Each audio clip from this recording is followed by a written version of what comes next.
time zones and sessions. If you don't know what that is, guess what? Time to learn something new.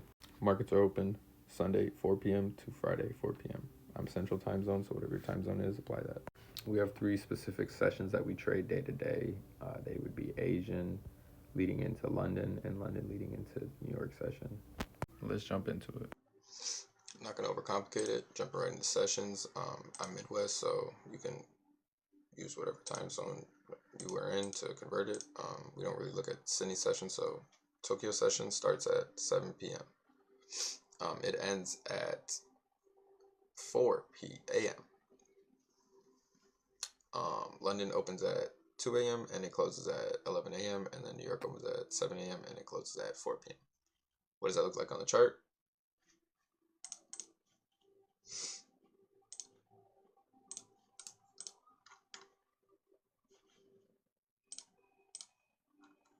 So in a single day of trading, we open up at 5 p.m. So let me draw the horizontal line on the chart. Show a full day's worth of price movement. 5 p.m. to 5 a.m.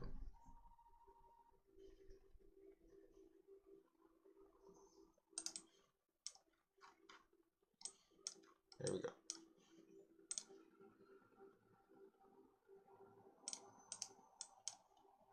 5 p.m. to 5 p.m. We get Australia open, but we're not focusing on Australia's open. We're focusing on Asia session. So Asia session opens up at 7 p.m. This would be Asia's open. So naturally, this would be Asia's low for the day. During that time, London's going to open up and Asia's going to close. So we're going to see that interchange of price of old traders stepping out of the market and new traders stepping into the market. The biggest thing I can tell you is banks in these countries can only trade within their designated sessions. So banks in Asian countries can only trade within Asian session. Banks in London territories can only trade within London session. Banks open in the United States area can only trade within, again, their session. So this was Asia's open. Then we're going to get London open. London open is going to open up here. Make that yellow. And then synonymously with this, we're going to get a close of Asia's session while London's open. So why is my horizontal not on the chart? So Asia's going to close right here. So London opened up, Asia closes 2 hours later. Cool. So London is the only session currently open at 4.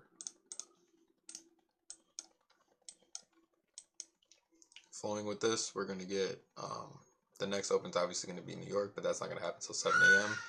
And this is going to be the most volatile time to trade, is between the overlap of London and New York, because obviously the most traders are in the market at that time, because it's the only 2 sessions that overlap with the most volatility. You could say Asian and London do, but they only really open together for 2 hours, and with London we get about a 4-hour window of both sessions being open before London closes. Then New York is the lone soldier in it until we cycle through the end of the trading day, and Asia opens up again for the next trading day at 5 p.m. on the following day.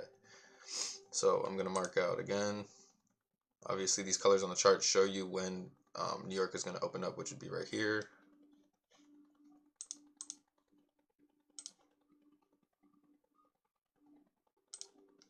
So New York opened up right here. Pre-New York. Actually, New York doesn't technically open until 8:30 for futures market, but Forex, speaking to Forex, it opens up at 7.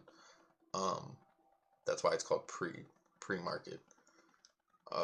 Anyways, we don't get the London close until 11 a.m. So I don't like the way that looks, so we're just gonna do this.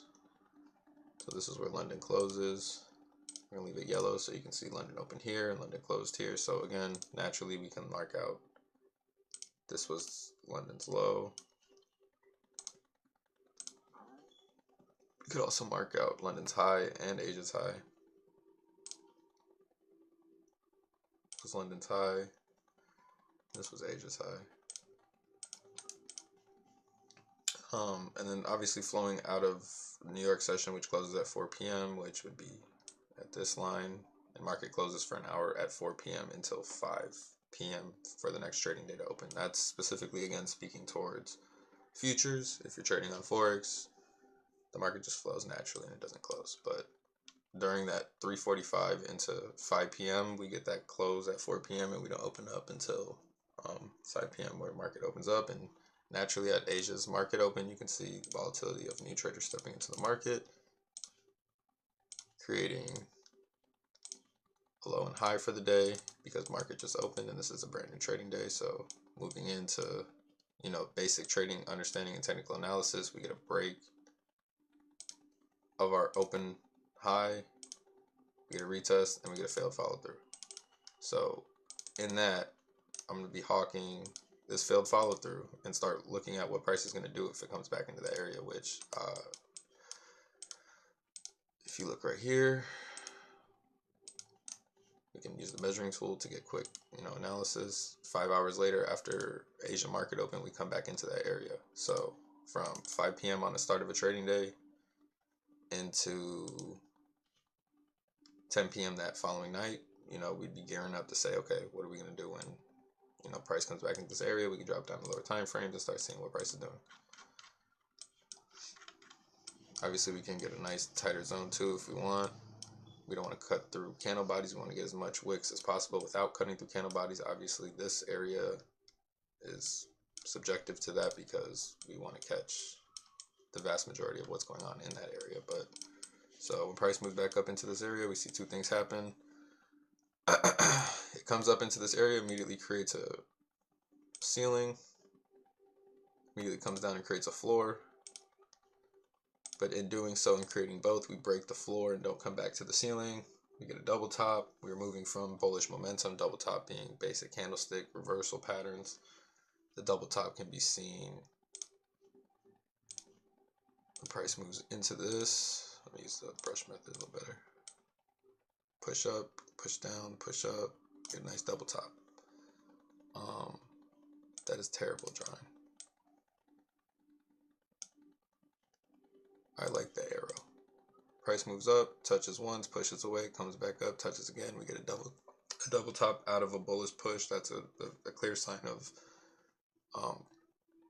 candlestick pattern for reversals, and that happening inside of this order block is sure sign what price is going to want to do. So price obviously pushes away, comes back into it, and if we couldn't see it the first time, we get it the second time. What I'm doing when I see this happen again, I'm immediately looking for breaks of flow, which happen here. And you can save these templates and all that stuff to make it nice and clean. So we get a break of flow. We get a fair value gap created inside of that break of flow, inside of that order block. So now we got three confirmations. We got a Quasimodo being formed. And all of this is happening in Asia session solely. Asia is the only market open at the moment. So outside of amateur traders and people who are trading on their own personal accounts, banks and hedge funds and institutions in other countries are not currently in the market. So outside of all of what just happened there, that is just how I incorporate sessions into all this, because as time rolls around and London opens up, well, you can be sure that London's going to correlate with what Asia's already doing. So London opens up here. And what do we see? Price push up, snag these orders, push down, get a little bit market manipulation on the retrace, and then completely shits on itself. So if you can't see it, all I can tell you is learn to identify these type of patterns of price pushing down, retesting, and you're going to always want to be entering on the retest. You could be entering on the initial breaks, but if you haven't got a retest yet, price isn't going to just necessarily do what it just did here, because back here, that's exactly what price did. Price was able to break through this floor. Couldn't follow through that, but we're eyeing that break because we know price is moving down. So now when price is coming in here, London opens up, we get a break, retest. What do you think we're doing? Jumping into sells, shorting. Nice stop loss. 250, 300 bucks. And we're aiming for that break. Not only aiming for that break, we're aiming for previous lows. Cool. You understand? And this is how we get nice juicy trades that we're only expecting, say, 12 points on the return. Price ends up pushing, giving us a nice 30-point move. Interchangeably using sessions to build up trade ideas, and at the same time understanding what is happening inside of the market mechanics that are being presented at that exact time for price action, for session-based intervals, for high probability trades, for overall market order consumption, because that's literally what just happened here is market order consumption on the sell side.